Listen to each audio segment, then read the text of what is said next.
Good afternoon, everybody, and welcome to this wonderful spring day.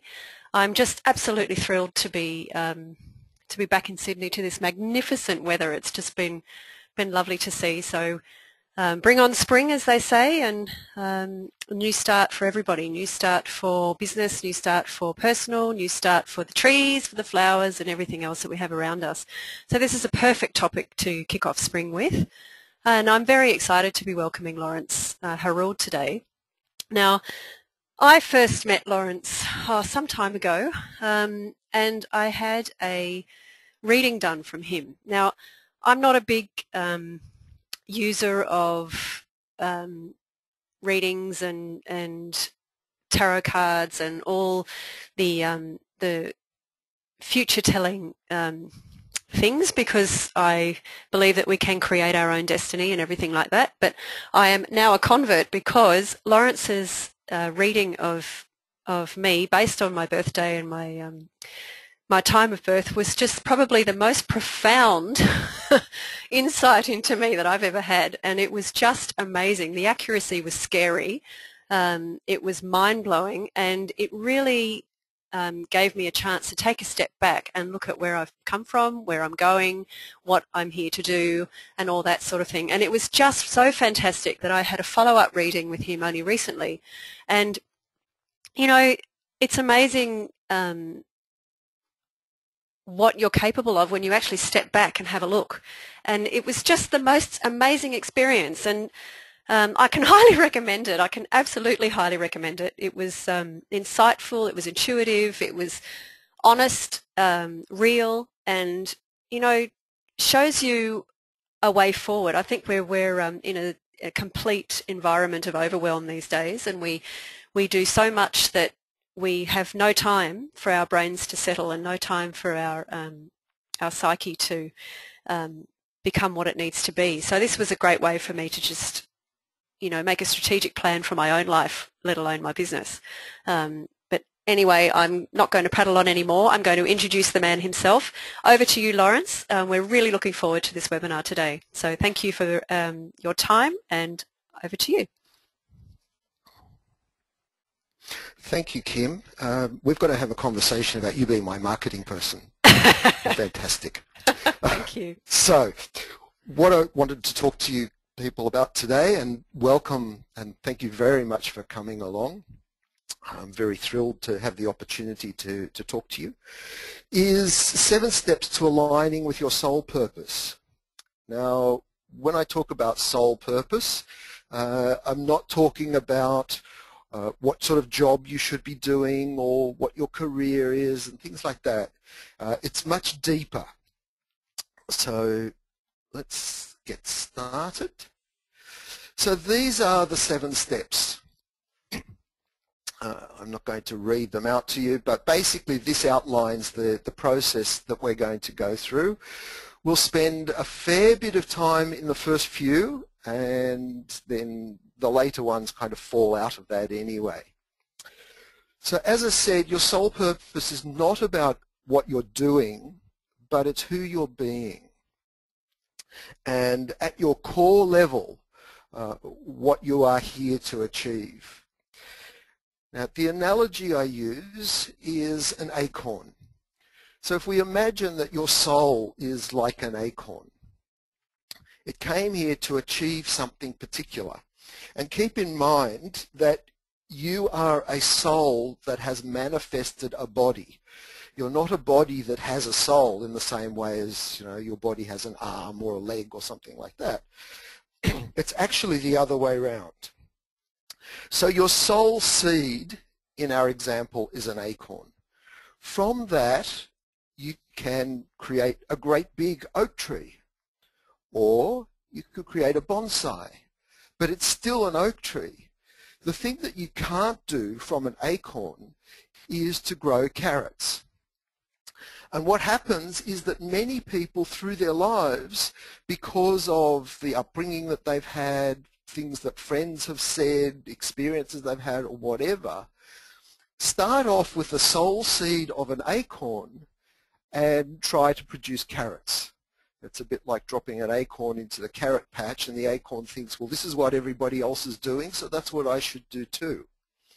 And that results in all sorts of complications and life just not working out the way you want. So how do we get a sense of what our soul seed is? We can do lots of different programs, and there's all sorts of profiling tools and all sorts of things like that, and we'll talk about that a bit later. But the first thing that we need to do is to change our thinking. Because so long as we stay within our current paradigm and thinking of the way things are, then we can't make any changes. And the first part of that is to understand that there's no such thing as good or bad.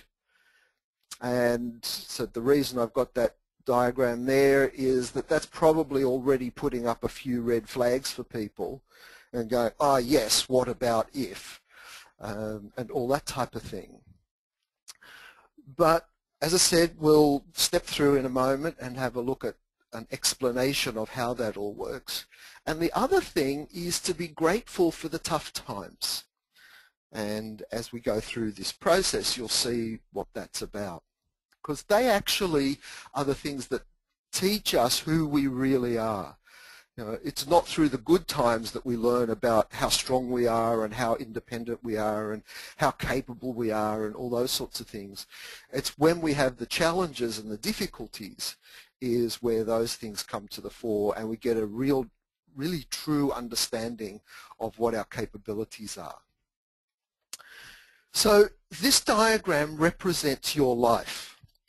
Along the horizontal axis is the material things and the chasing the dollars and all that type of thing. And the vertical axis is the things that inspire us, or the inspirational, the spiritual rather. So usually what happens is we travel along that horizontal axis.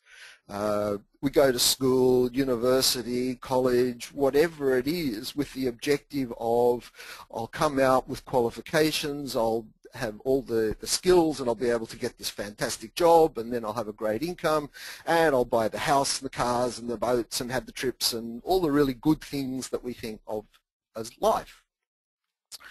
Then what happens is that something interferes. It could be a health crisis. It could be that one day you wake up and you look at this person in the bed next to you and you go, who are you? And I'm talking about where you've actually known them for quite some time. Or there are little people around the house and you hardly ever see them and all that sort of stuff. And what happens there is that people have a crisis of meaning. They look at their life and they go, this is just not what I wanted my life to be about. Yes, I've got all the great toys, but there's no sense of real purpose and direction in my life. The other thing that happens is people travel along the inspirational or the spiritual axis. And they have a similar experience. You get the sort of people who would be very good at going along to week-long silent retreats and things like that, but they come out of those and they need to borrow some money to get home.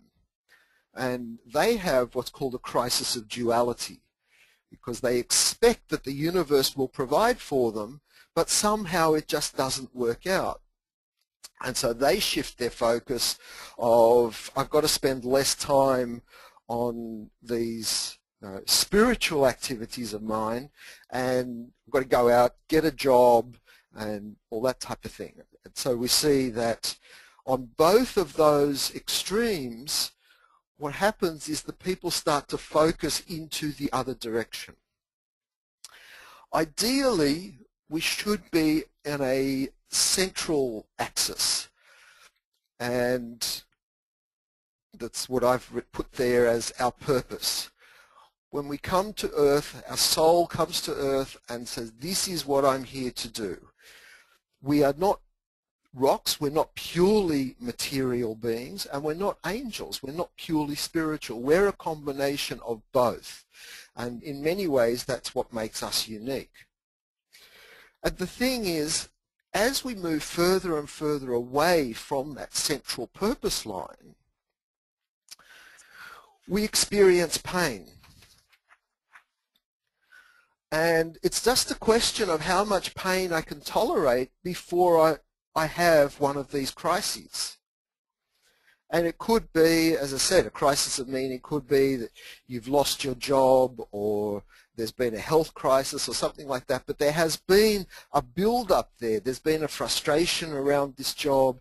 There's been a sense that my life isn't working out the way it should be, but we ignore all those signals. We ignore the messages that the universe is sending us, and we soldier on and we persist, and we say, well, you know, I can put up with this, and I can work through the pain, and I can deal with that, all that sort of stuff.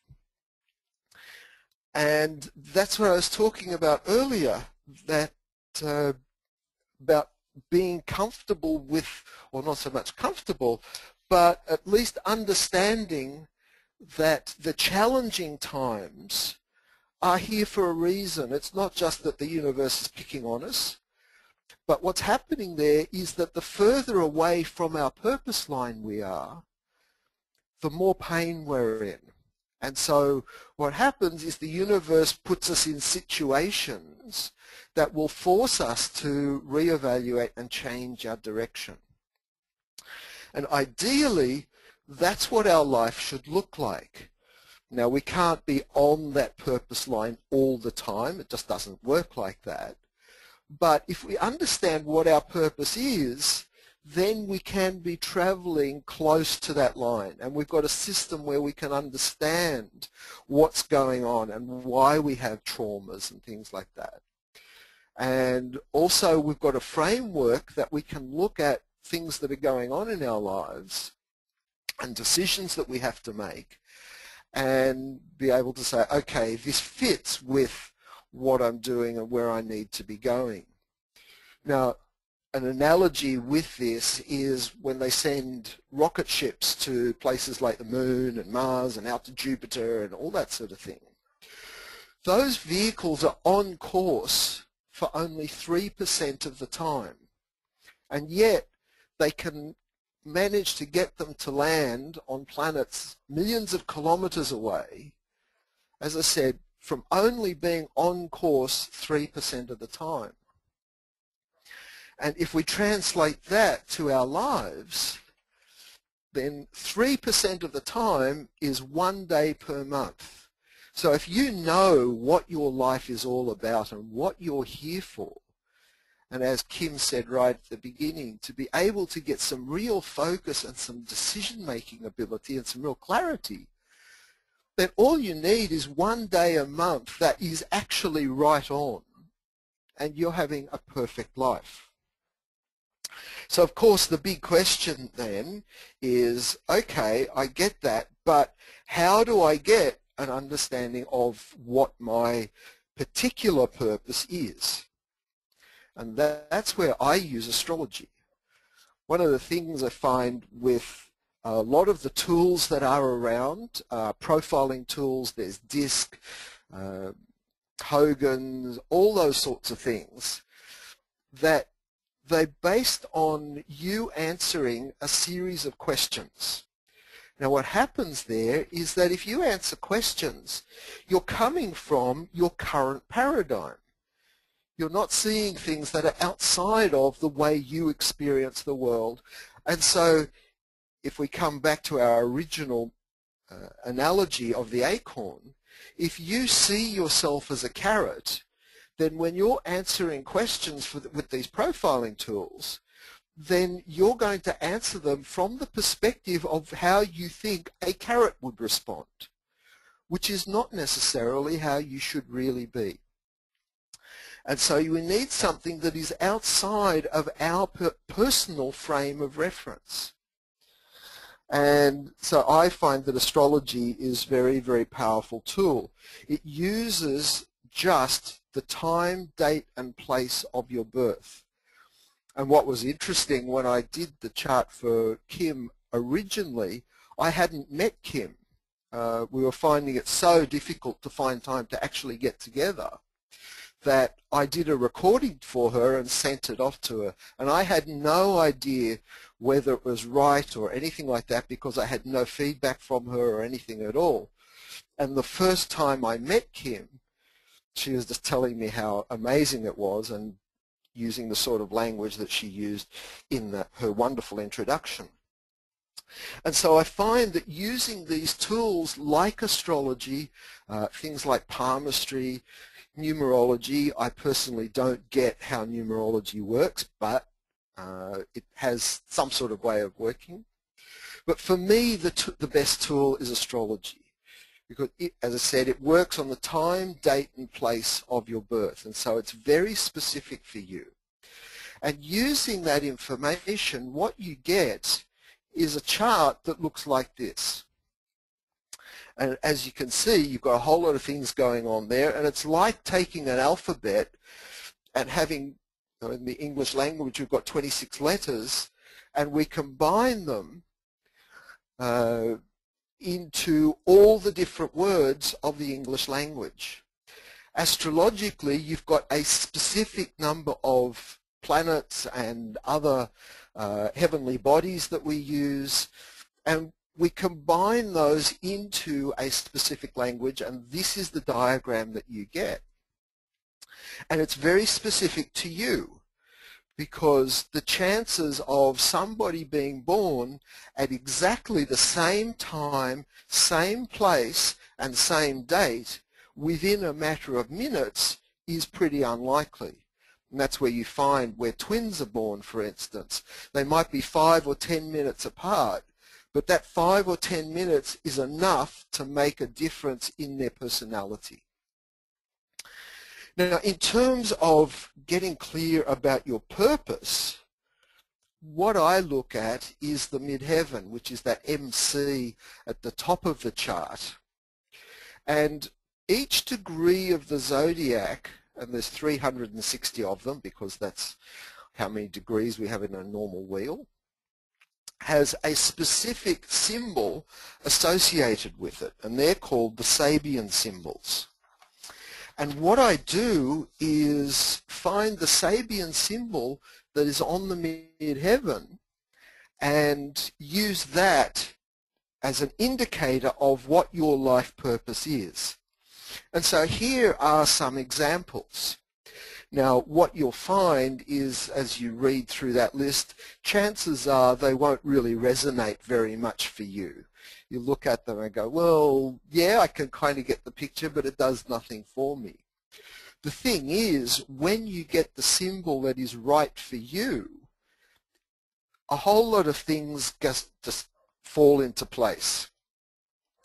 I had an example of that was I did a quick chart for a lady sitting in a coffee shop, and the symbol that came up was an American flag turns into an eagle. And my response to that was, how on earth am I going to explain this? It means nothing to me. I don't get it at all. And I told her the symbol, and she just lit up. She said, that's absolutely fantastic. It's perfect. I just so get it. And I was really thrilled that she did, because, as I said, it didn't make much sense to me. But the thing is, when you get that symbol, what you can do is use that for meditation. What you then get a whole lot of images around you thinking about that symbol, what it means, what the different elements in it mean, and all that sort of thing. And you find that different aspects of you will resonate very strongly with each part of that symbol, and it will tell you all sorts of interesting things about yourself. So starting off from that symbol gives you an understanding at a really basic level of what your purpose is, because that's the highest point on your chart. That's the highest thing that you can achieve in this particular lifetime. Now, if you're a bit of a techie and you want to go and work it out for yourself, There's a couple of websites there. The information that you'll need is the time, as it says they're accurate to 4 minutes, date and place, and then that link will take you to the Sabian symbols, where you can look up what the symbol is for you personally, and they'll give you a bit of an interpretation. So once you've done that, once you've got this symbol, or you've had a more comprehensive reading that goes into all the areas of your life and covers much more than just one particular symbol, the next step is to create your life vision. And as I said, by meditating on what your symbol is, then you start to get a view of what your life is about, and sometimes that will be quite different from what you've been doing in the past. And so by creating your life vision there around your symbol and your purpose, you start to find that things will fall into place for you. There'll be a whole lot of things that you go, well, I've always wanted to do X, but somehow, you know, I've always managed to talk myself out of it, or my family have talked me out of it. I had a client many years ago, it was actually when 9/11 happened, and his cousin was a general in the Pentagon, whose office was right next to where the plane hit the building. And that got my client thinking. He had a bit of a crisis of meaning as a result of that. And he was a very successful business person. He was in a relationship and very successful on the theatre, in New Zealand. So he had career and all sorts of art things going on and stuff like that. You'd look at him and say he had a very fulfilling life. As a result of 9/11 and the work that we did together, what came out for him was that the thing he'd always wanted to do was to work with aid agencies in third world countries. And so we then worked on that, and the last time I heard from him, he was in Myanmar looking after generators in bush hospitals and absolutely loving it. He was having a wonderful time. So talking about creating your life vision, what happened there was he came up with this thing of what he wanted to do, but what happened was that the environment he had in terms of family and friends was not all that supportive. All of them turned around and said, but you've got commitments here, you've got businesses here, you've got all the things that you're doing here, you're in a relationship here. How can you go off to the other side of the world and disappear from all your family and everything that you're doing?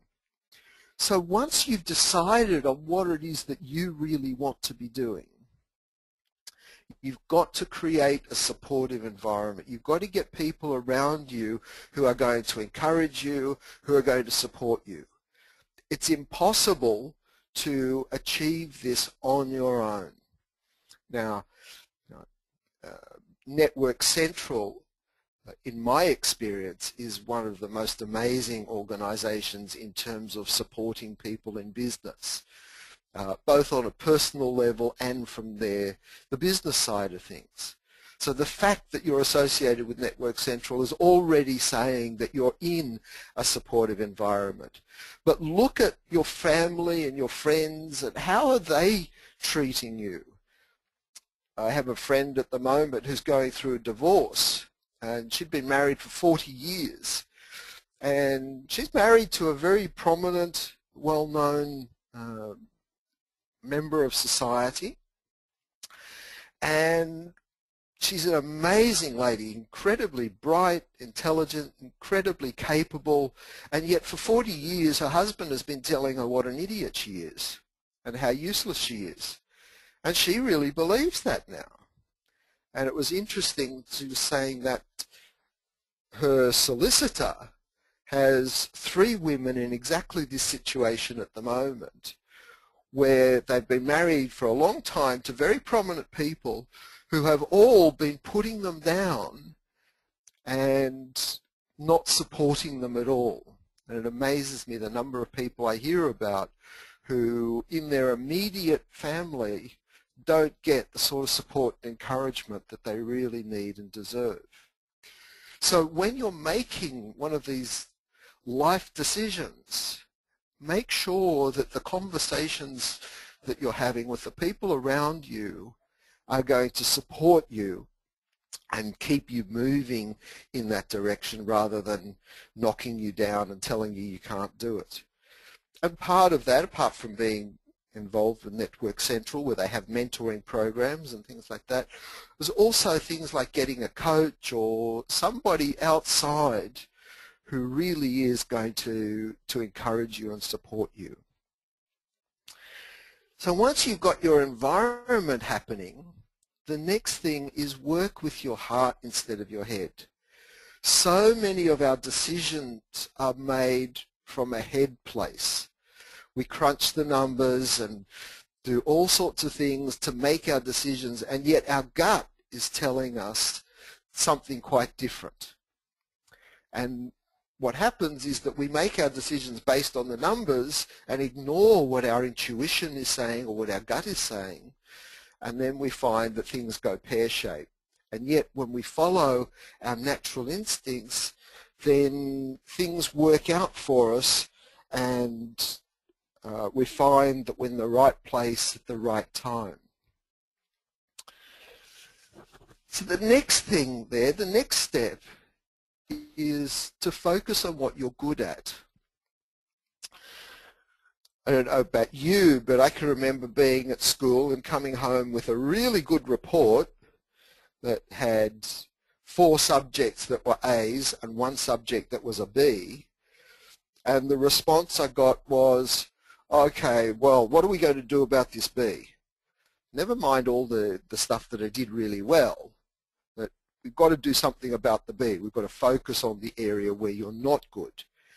We also get that happening in business with your KPIs, looking at who's ever done a performance review, and out of a list of, say, 5 KPIs, 4 of them you're performing above expectations, and there's 1 that is having a little bit of an issue. And so what does the manager do? Say, okay, that stuff's all well and good.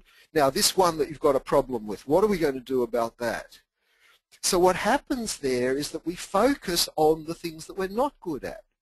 And all the things that we're good at we take for granted. And yet the things that we're good at, that we're passionate about, those are the things that are our life purpose. Because when we're in tune with our life purpose, when we're working with our soul, it comes along and says, this is what I want you to do. This is where your skills are. This is where your talents are. And very often what we do is avoid doing the things that we are really good at. My personal symbol is a revolutionary magazine calling for action. And one of the things that tells me is that I need to be writing. And I avoid writing. I can remember going to the school counsellor and saying at the time that I think I should, what I wanted to do was to get into doing writing. And she was actually very encouraging about it. But it kind of dropped away, and it was always very difficult to sit down and do any writing. And I find things like journaling and all that sort of stuff, they just drive me nuts. But one of the things I found is that I forced myself to start writing a blog. My partner and I are urban nomads. We do house sitting. And so I started writing a blog called Adventures of an Urban Nomad, just to force myself to start doing some writing. And it amazes me the people that I come across in all sorts of different areas who have been reading it and following it, very closely and can talk about the different episodes that I had and things like that. And so for me, and I think for many people, what happens is we figure that the things that we're good at, well, everybody else must be good at that too, because it comes so easily for us. It's something that is so natural for us that everybody else must be able to do it. And what we have to do is to focus on the things that we're not good at so that we can develop our strengths in the areas that we need developing in. And so I see it the other way around, is that what we need to do is to focus on those areas where we are good at and to work with those and to have fun with those and let other people do the stuff that we're not good at. Because chances are they will be good at something that you're not, and they'll do it better and they'll enjoy doing it. One of the things I talk about in business coaching is that one of the first things usually for entrepreneurs to get rid of is the bookkeeping. And generally what happens is that after we do the stuff that we're really being paid for, we sit at home late at night, and eventually every so often we get around to doing the invoicing or doing the BAS and all that sort of thing. And it takes us 3 or 4 hours to get those sorts of things done. Now, if your hourly rate, for instance, is, say, to make things easy, $100 an hour, if you're spending 3 hours on doing your invoicing, that's $300 of your time. Now, if you got somebody as a bookkeeper to do that, they're generally charging, say, around about $50. And they would usually do it quicker than you do because that's what they focus on. They're good at doing it, and they quite enjoy it. So what takes you 3 hours might take them an hour and a half or 2 hours. So even if it takes them 2 hours, that's $100 that it's cost you. And so instead of being able to spend that time making $300, you've supposedly saved $100, and so really you're $200 out of pocket. And so it comes back to my original point. We've got to change the way we think and really focus on the things that we're good at and get other people to do the things that we're not good at. And that comes back to my previous point also about a supportive environment. You've got to have other people around you who are able to do the things that you're not so good at doing. And then the last part in getting our life aligned with our soul purpose is to celebrate. We very, very rarely acknowledge ourselves and get out and have fun and do things. And even for the little things that we do. And you hear about people talk about writing an acknowledgement journal and all sorts of things like that. But what happens when we celebrate our achievements is that it reinforces those things that we're good at. It creates new pathways in the brain and new chemical processes that go on and say, these are the things that I actually want to keep doing. See, what happens when we focus on the things that we're not good at, the brain gets the message of, well, this is where I need to be spending my time and energy and what I need to be thinking about. And so it creates and reinforces pathways around the things that we're not good at. Whereas if we do things that are aligned with what we're here to do, we find we're good at those things and we can start to enjoy those things. And you get the thing when people get to this point, they go, but I'm just having so much fun, I don't get why people pay me for this. Because it's what I'm passionate about, it's what I really enjoy. and people are giving me money to do this. It doesn't make sense. It seems like, because usually we come from the place of, I get paid to do stuff that I don't like doing. It's kind of compensation. But it's actually the other way around. The more you enjoy what you're doing, the more passion, the more fun you have with what you're doing, then the more people buy into that. And they go, I don't care what it is that you're doing, but I want some of it. And so they'll pay you for that knowledge, for your expertise, for your time, for whatever it is that you're doing, because they want to be around you and they want a part of what's going on. And so the way we reinforce those aspects in ourselves is to celebrate. For me, this is the first webinar that I've run, and thank you to Kim for organising that. And I booked to go out for dinner tonight because it's a really special thing for me and a big achievement to be able to do this. So we're going to go out and celebrate the fact that I've run a webinar. And we need to do those sorts of things every day and in little ways. Once you get your certain items off your to-do list, acknowledge that. Don't look at the to-do list and go, oh, I've got 10 more things to do. Look at the to-do list and say, wow, I just got 3 things done. And I know of people who actually put things on their to-do list so that they can celebrate. And as they cross things off, it gives them a buzz from getting things done. And so that's something that's really important and incredibly undervalued. We put celebrations as, well, that's something that I do once a year for my birthday or Christmas or something like that. But what we've got to do is acknowledge ourselves and celebrate every single day. Because what we do then is get more and more attuned with the things that are aligned with our purpose. And when we're aligned with our purpose, we find that opportunities happen. Things fall into place. And coming back to my point right at the beginning about how we view things and changing your thinking and the idea that there's no good or bad, we start to see that the things that previously we saw as bad things were actually really good. Have you ever had the experience where you lost a job or something happened, a relationship broke up, and it was terrible, it was the worst thing that could happen, and what are you going to do now, and how am I going to cope, and all sorts of things like that, and then you find that 6 months or a year later you look back on it and go, that was the best thing that ever happened to me.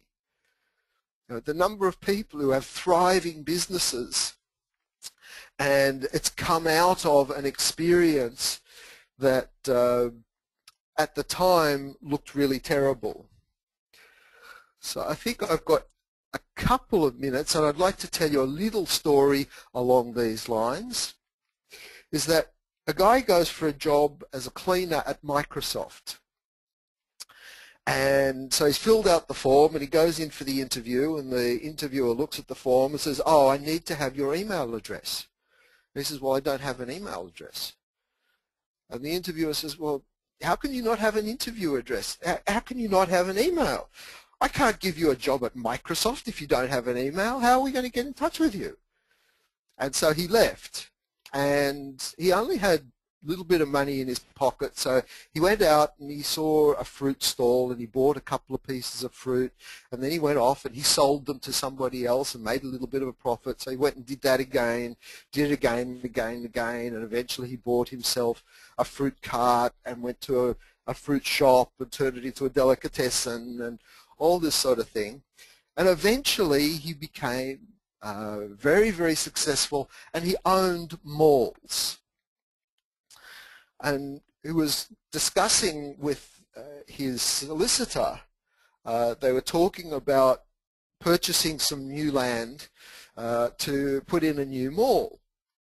And so the solicitor said, okay, well, give me your email address and I'll send you the contract.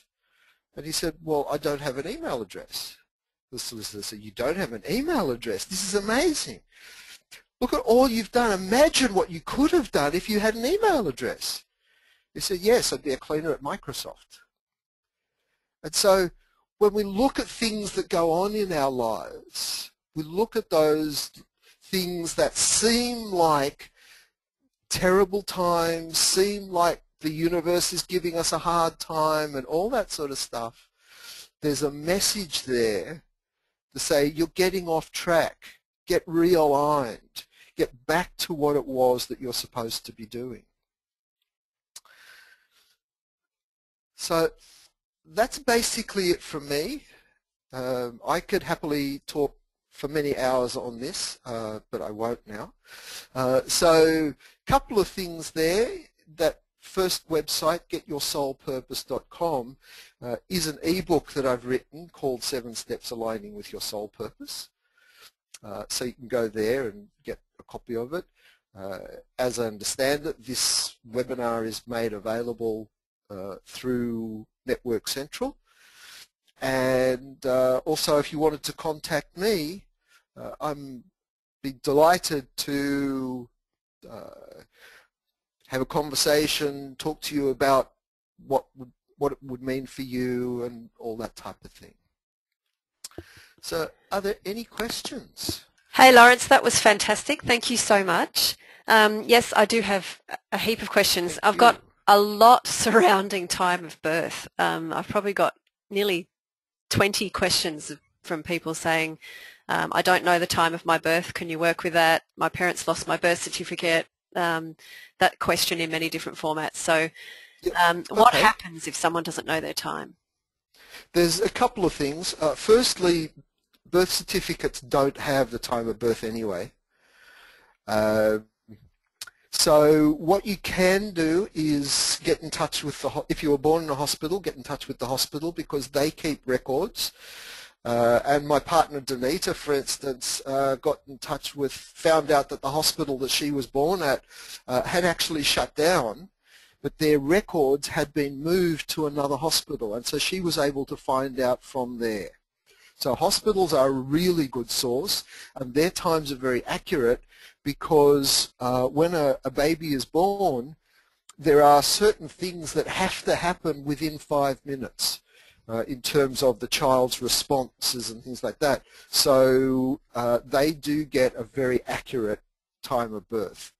If that's not possible, you can work things backwards. What I do is get a chart based on, okay, give me a vague time, whether it was the afternoon or, because usually somebody in the family might have an idea of something that was going on, and you can get an approximation.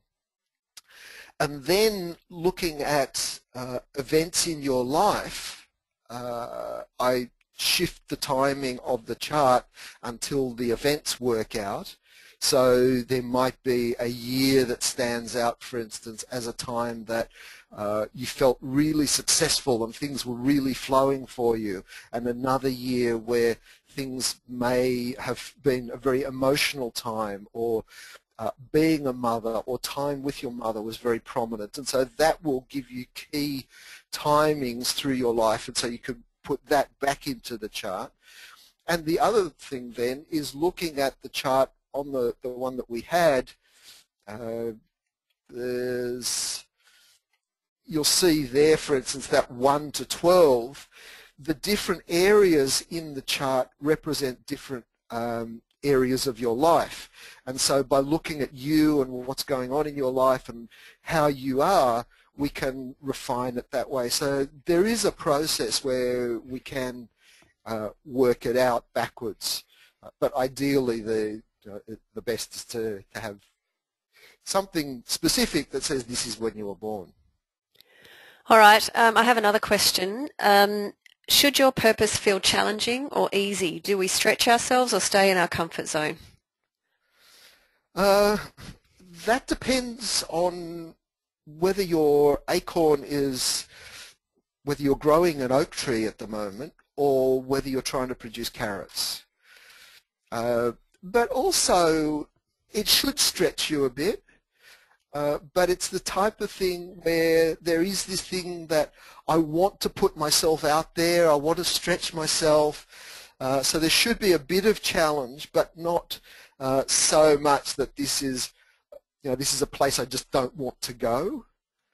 There'll be an element in you that draws you towards that thing that you should be doing. I mean, Kim is a good example where you've got somebody who is incredibly personable, she's fantastic with people, and so she has gone into marketing and stuff like that and set up a business focused around connecting people with other people.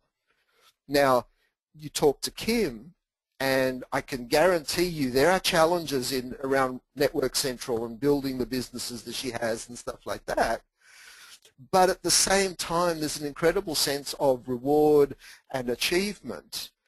And often you find that it's something that you just fall into. But yes, there should be both sides to it. There should be a bit of challenge there and a bit sort of getting out there. And we talk about a BHAG, big, hairy, audacious goal. And so there will be something in you that says, this is really what I want to do, and it's seriously scary, and I don't know how I'm going to do it on my own, but it's something that I'd love to do. And just to put it out there, one of my goals is to have astrology recognized as an appropriate tool to be used in a corporate environment. And obviously on my own that's just not possible. I need people in the corporate world who get that this is a very powerful and effective tool. It can be used not just on a personal level but also in business. So does that answer that question? Yeah, I'm getting a yes, so thank you. All right, and another one I have is, what should we be looking for to see what we are here to do? Are there any indicators outside of astrology? You may have just answered that, but maybe if you want to address it again. Yeah, I think it's a thing of changing your thinking around what's going on in your life, where we look at experiences and we see them as negative experiences and we try to avoid them. And that's why I said right at the beginning, be grateful for the hard times, because they're pointing you towards what you should be doing. How? Well, I had, the thing, for instance, with my story about the guy with Microsoft. His experience, and with the exception of the Microsoft bit at the beginning of the email, that's kind of the story of the guy who set up Westfield. I can't remember his name at the moment, just gone blank. But that was his story. I mean, he set up a coffee shop and then turned it into a mall and all that sort of thing. The thing is, if you're in the wrong job, you're in the wrong relationship, then those things will become more and more difficult for you. And you get that thing where you get up in the morning and I don't want to go to work. I hate it. I don't want to be with those people. But I've got to do it because I've got a mortgage and all that type of thing. So that's where that pain is that I was talking about. And if you say, okay, I have to leave this job. I don't know where I'm going to go or what I'm going to do, but I'm going to start looking for other opportunities, other possibilities. I'll talk to people about things that I could do or things like that. One of the things to be looking at is, where are the areas of frustration and challenges? Look at the things that are causing pain in your life, and that's saying you're too far away from your sole purpose. So if you can look at those and say, okay, they're trying to push me back onto my central axis where I should be, and look at the things that you enjoy doing. That's the real key to it, the things that you're passionate about. I mean, for 12 years I've been doing business coaching, and my background is small business. And so I thought that what I should be doing is targeting small businesses. And I was going to organizations like BNI and Chamber of Commerce and all this sort of stuff, and where it's essentially a bunch of blokes in the room.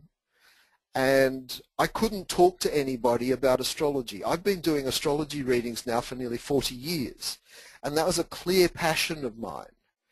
And yet I couldn't talk about that because people would think I was a bit weird and all that sort of stuff, and I would lose credibility, and it'd be difficult to get coaching clients in the small business space if I talked about astrology.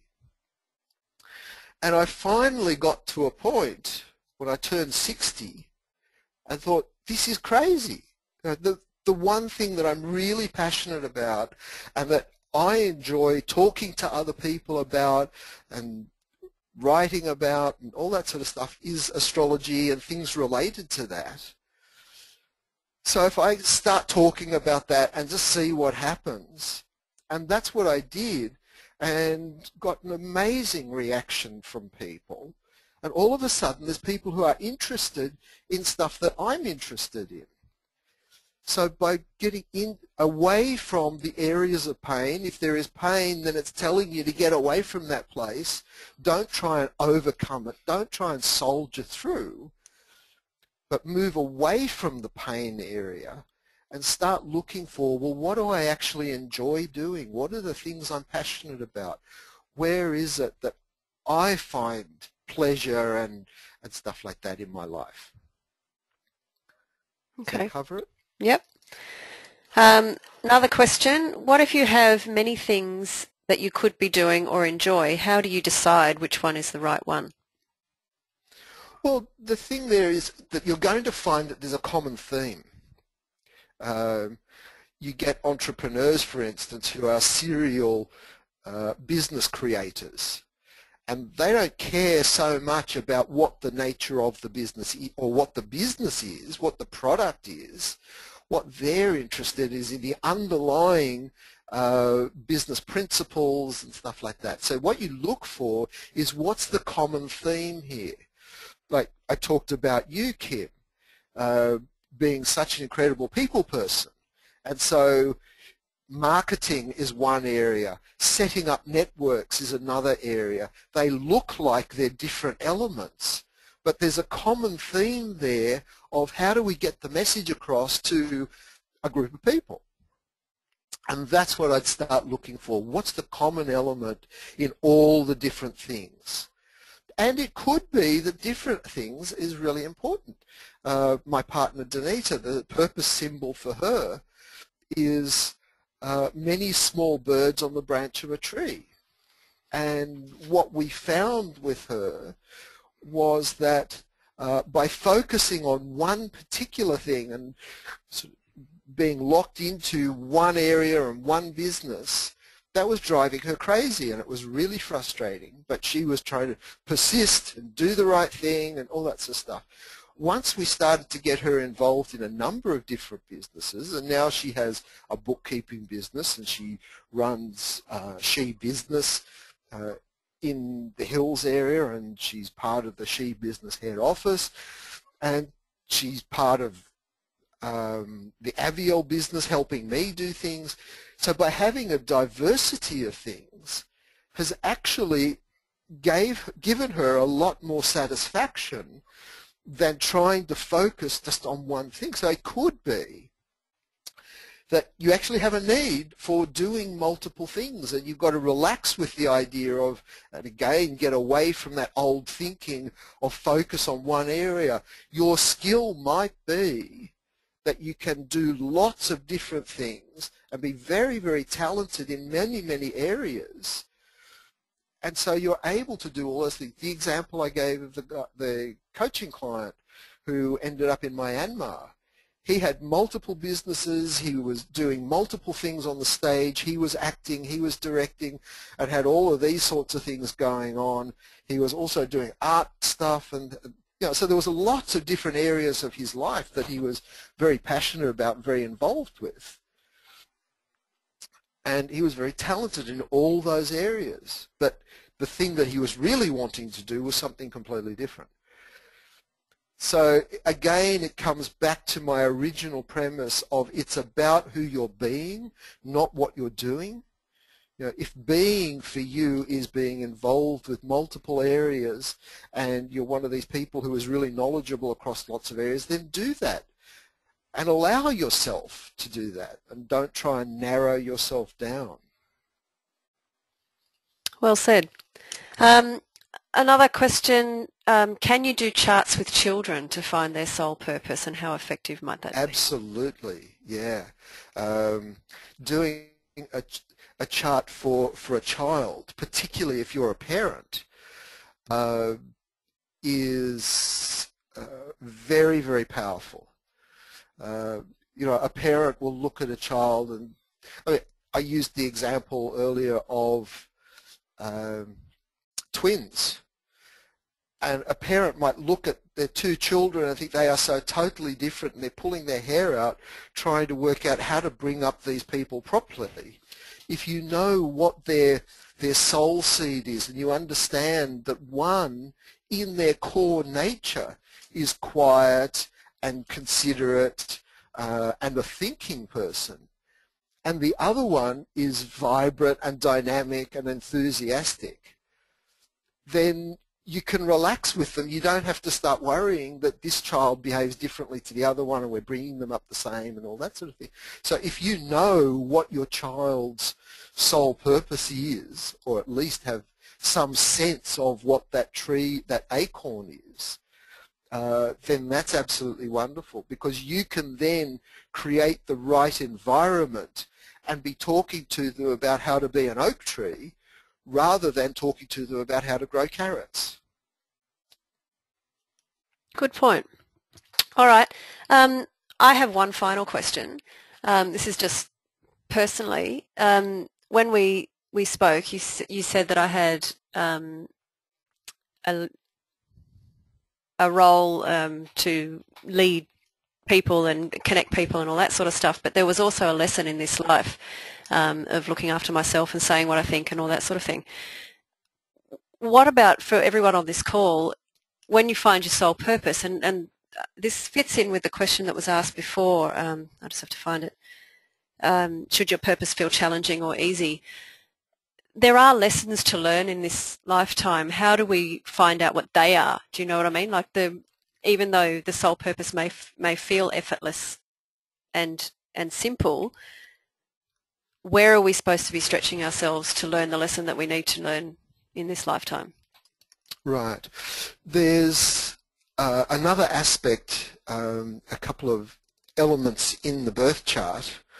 If I go back to it, in this one, you can see in that area that has number 1 and number 7, you see that horseshoe symbol. Mm-hmm. Now, they represent where we are on our karmic journey across multiple lives. And so if we use the analogy of going through school, we start off, we go to primary school or kindergarten and then primary school and then to high school, and then we go to college or university or TAFE or something like that. Now, when we're in high school, we don't have to learn the lessons that we learnt in primary school. So once I've learnt to read, I don't need to relearn that every single time. But what I do need is to learn lessons that are going to be appropriate for the direction that I'm moving towards. And so the what's called the south node is the horseshoe with the opening at the top. That shows where we've come from. So that shows the kind of skills that we already have that we're bringing into this world. And the north node, which is the one with the opening at the bottom, is the area we're moving towards. So when we're in high school, we do subjects that at the time might not necessarily make any sense to us. We learn calculus and algebra and stuff like that, which when we're learning them, makes no sense. But if we go on to university and we do a physics degree or a maths degree or things like that, the stuff we've learned in high school now makes sense, and we understand how we can put that into practice and make use of it and all that sort of thing. And again, we have those things in our lives, and it comes back to that original point about changing our thinking and seeing that the good and bad is lessons for us and is showing us the way we need to be going. So the areas where we're struggling, the areas where we're feeling challenged, on one hand, we know that, to use you as the example, Kim, that side of you that has the ability to bring people together and all that, you do that so naturally and so easily, and so consequently you've been able to build organizations like Network Central. But on the other hand, there is this thing of you need to let go of things, because for you there is this thing of, I can't do it all myself. And you've tried to do it all yourself. And what you've done on your own is fantastic, but it reaches a point where you're limiting the potential of the business that you have and stuff like that, because you're not willing. Now, I'm not saying that that you're not. I'm using it as an example. That not being prepared to let go and not being prepared to look at how I can bring other people on board and all that sort of stuff. And so you get things happen that force you to stop doing what you're doing. I mean, recently you had a situation where you broke your hand, and it stopped you doing a whole lot of things, and you had to get somebody else to help with certain things. You had to change the way things happened at home and stuff like that. Because we look at a situation like, I've broken my hand, and how am I going to cope now, and what am I going to do, or why did that have to happen to me, and all those sorts of things. But if our response is, okay, this has happened, I've now got, the kids still have to get off to school, and they've got to be fed and dressed and all that sort of stuff. I can't do it because my hand doesn't work. I can't spend the time that I was doing before at the computer because I can't sit at a keyboard for as long as I was, because I'm getting into a lot more pain and all that. So I've got to find different ways to do things. And it's in that process of finding different ways to do things that we start to find that we get into alignment, and that the lessons that we have in life start to make sense. Then we go, now I know why I was in that relationship, and it wasn't a good relationship at the time, but there were certain lessons I got out of it, or why I got fired from that particular job. There were certain things that I learnt from that, and that have given me the strength and the independence to go out and do the things that I now know that I'm able to do. And so we get that trend happening of our life is moving in a certain direction. And using the oak tree and the acorn again, as the acorn is starting to change, when you put an acorn in the ground and you water it, it changes dramatically. And then it has to force its way up through the ground and through different stages in its life. It's going to have times where branches fall off, and it has to overcome very strong winds and all sorts of challenges in its life.